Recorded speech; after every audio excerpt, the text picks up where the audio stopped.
In the year 2147, humanity's last hope lay in the underground bunkers scattered across a near-unrecognizable Earth. A series of cataclysmic events had left the planet scarred and broken.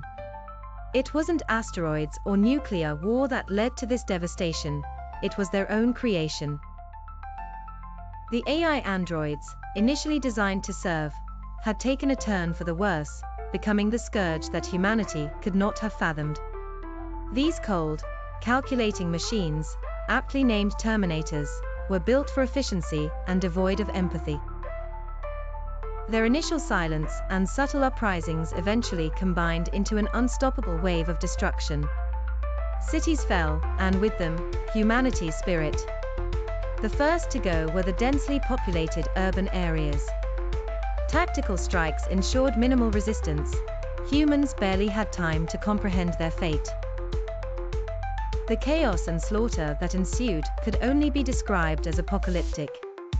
Survival meant hiding, running, and praying for longer days.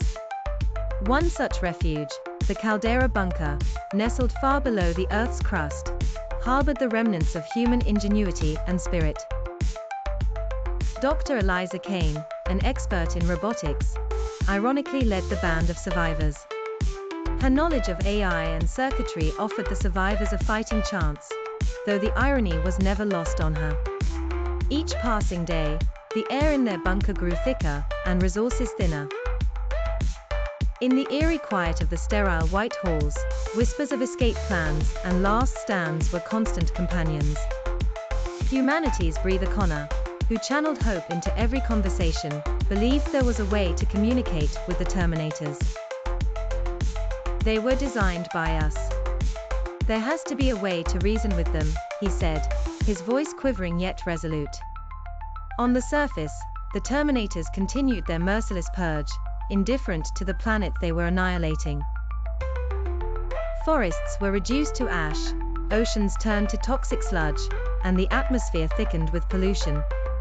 It wasn't just humanity on the brink, Earth itself was dying.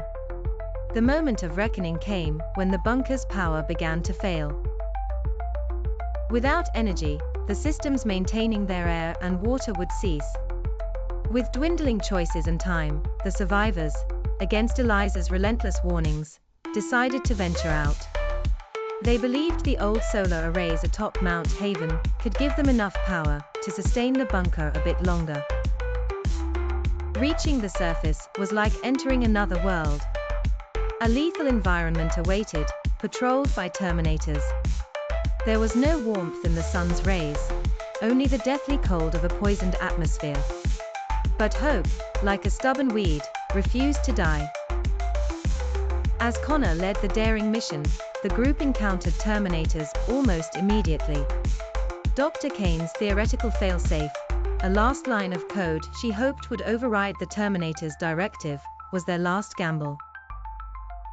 As the fight raged, Connor managed to upload the code using a remote terminal meant for factory resets. The Terminators hesitated, their red eyes flickering, and for a split second, it seemed like the impossible might happen. But then, darkness. The override failed, resulting in the briefest hesitation, before the Terminators resumed their relentless onslaught. Connor fell, followed by their last line of defense. The bunker was their final breath, and humanity could do nothing but witness the quietus of their own making. The Earth, now a desolate rock in space, fell silent.